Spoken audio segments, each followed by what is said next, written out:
গৃহযুদ্ধ শেষ হলো, এই রাষ্ট্রকে আমাকে মেরামত করতে হবে, প্রথমে আমাকে শান্তি প্রতিষ্ঠা করতে হবে। এই জন্য প্রথমেই বললেন আফসুস সালাম। রাসূল সাল্লাল্লাহু আলাইহি ওয়াসাল্লামের কথা বলার টাইমিং বুঝতে হবে, ওনার মাইন্ডসেট বুঝতে হবে, ওনার ফিলোসফি বুঝতে হবে। He was the greatest philosopher ever in the world. প্রথমে বলেন নাই এই জিকির করো সবাই সুবহানাল্লাহ আলহামদুলিল্লাহ, বলছে এটা না। প্রথমে বলেন এই মেয়েরা সবাই পর্দা করো, মাথায় কাপড় দাও, বলছে? প্রথমেই বলেছেন শান্তির পয়গাম পৌঁছে দাও। উনি সবেমাত্র মদিনায় আসলেন, মদিনার একটা ভঙ্গুর রাষ্ট্র ব্যবস্থাকে উনি মেরামত করবেন, সংস্কার করবেন। এখন যে কথাটা বলবেন এই কথাগুলো গুরুত্বপূর্ণ না? গুরুত্বপূর্ণ। মালয়েশিয়ার honourable prime minister Anwar Ibrahim যখন প্রধানমন্ত্রী হলেন, উনি প্রথম যখন জাতির উদ্দেশ্যে ভাষণ দিলেন, এটা গুরুত্বপূর্ণ ছিল না? ছিল। যে কেউ কোনো বড় দায়িত্বে আসলে যখন কথা বলে প্রথম কথাগুলো খুব গুরুত্বপূর্ণ থাকে। রাসূল সাল্লাল্লাহু আলাইহি ওয়াসাল্লাম এই ভঙ্গুর সমাজকে, এই রাষ্ট্রকে মেরামত করবেন। এসেই জাতির উদ্দেশ্যে যে কথাটা বলছেন, এই কথাগুলো কিন্তু অনেক ওজন আছে, অনেক গুরুত্ব আছে। প্রিয় ভাই এবং বোনেরা, তিনি 4 দফা কর্মসূচি দিয়েছিলেন মদিনায় এসেই। মদিনার সাধারণ জনগণের সাথে মিশে কর্মসূচি দিয়েছেন কয় দফা? 4 দফা। প্রথমে বলেছেন শান্তির পয়গাম পৌঁছে দাও। তার মানে হি ওয়াজ এ পিস লাভার। রাসূল সাল্লাল্লাহু আলাইহি ওয়াসাল্লাম শান্তিকামী ছিলেন, তিনি অশান্তি পছন্দ করতেন না। পিস এন্ড হারমোনি কিভাবে সোসাইটিতে এনশিওর করতে হয়, এটা ছিল ওনার লক্ষ্য। প্রথম কথা থেকে বোঝা যায়। প্রথমে বলে নাই এই জিকির করো সবাই সুবহানাল্লাহ আলহামদুলিল্লাহ, বলছে এটা না। প্রথমে বলে নাই এই মেয়েরা সবাই পর্দা করো, মাথায় কাপড় দাও, বলছে? প্রথমেই বলেছেন শান্তির পয়গাম পৌঁছে দাও। সুবহানাল্লাহ। তিনি শান্তির নবী ছিলেন, তিনি শান্তি প্রতিষ্ঠার জন্য, পিস এন্ড হারমোনি করার জন্য আজীবন কাজ করেছেন। এবং মদিনাতেও তিনি এই 3 ধর্মের লোকদেরকে নিয়ে পিস এগ্রিমেন্ট করেছেন। যে কুরাইশরা আক্রমণ করেছে তাদের সাথে তিনি পিস এগ্রিমেন্ট করেছেন, শান্তি চুক্তি। প্রথম কথা হচ্ছে শান্তির বাণী পৌঁছে দাও। কারণ মদিনাতে রাসূল সাল্লাল্লাহু আলাইহি ওয়াসাল্লাম হিজরতের 5 বছর আগে একটা গৃহযুদ্ধ হয়েছিল, প্রচন্ড বড় গৃহযুদ্ধ। এটাকে বলে বুআসের যুদ্ধ, বুআস, আউস এবং খাজরাজ ট্রাইবের মধ্যে। তো সবেমাত্র গৃহযুদ্ধ শেষ হলো, এখন কি প্রতিষ্ঠা করতে হবে? হ্যাঁ বলেন তো একটু। সবেমাত্র গৃহযুদ্ধ শেষ হলো, একটা ভঙ্গুর রাষ্ট্র, এটা তো মেরামত করতে হবে, কি বলেন? তো প্রথম কাজটা কি?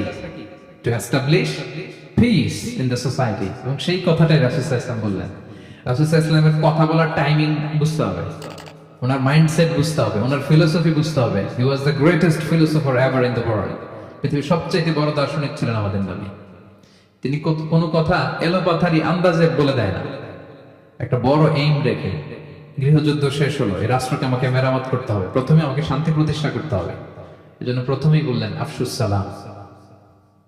আফসুস সালাম, শান্তির পয়গাম পৌঁছাও। যুদ্ধ, বিগ্রহ, বিশৃঙ্খলা, chaos in the society, এগুলোকে থামিয়ে দাও। এটা ছিল প্রথম মেসেজ। তারপর কি বললেন?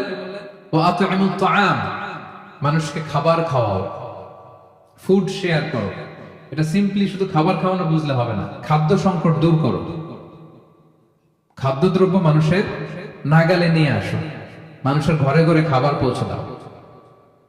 কারণ আগে তো পেট ঠিক থাকতে হবে, কি বলেন? বাংলা একটা কথা বলে যে পেটে খেলে পিঠে সয়। এবং আরবরা একটা কথা বলে যে এইখানে পৌঁছার আগে তোমাকে এইখানে পৌঁছতে হবে। মানে কারো হৃদয়ে পৌঁছতে হলে আগে কোথায় পৌঁছতে হয়? পেটে পৌঁছতে হয়। তো রাসূল সাল্লাল্লাহু আলাইহি ওয়াসাল্লাম শান্তির কথা বলার পরপরই বললেন যে আগে খাদ্য সমস্যা দূর করো, খাদ্য সংকট দূর করো। এই যে আমাদের বাংলাদেশে এখন একটা খাদ্য সংকট যাচ্ছে না, এটা কিন্তু অনেক বড় ধরনের সমস্যা। খাদ্য ঠিক, ফুড আইটেম ঠিক, তো সব ঠিক। রাসূল সাল্লাল্লাহু আলাইহি ওয়াসাল্লাম বললেন খাদ্যের সংকট দূর করো, ঘরে ঘরে খাবার পৌঁছে দাও।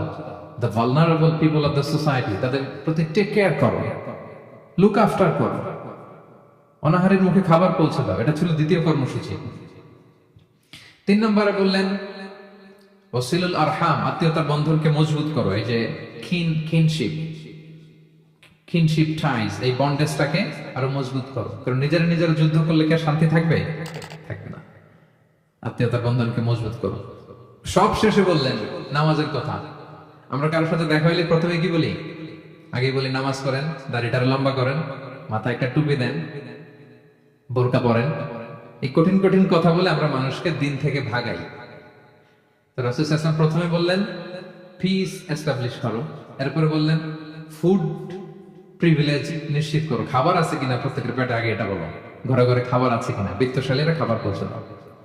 এরপরে বললেন নিজেরা নিজেরা মারামারি করো না, ডোন্ট কিল ইচ আদার, নিজেদের বন্ডেজটাকে মজবুত রাখো। সব শেষে স্পিরিচুয়াল ডেভেলপমেন্টের কথা বললেন, যে এই তিনটা তো 4 দফা কর্মসূচির তিনটা তো তোমাদের নিজেদের মধ্যে সোশ্যাল এঙ্গেজমেন্ট, এবার হচ্ছে ডিভাইন এঙ্গেজমেন্ট। ডিভাইন পাওয়ারের সাথে নিজেদের সম্পর্ক জুটে দাও।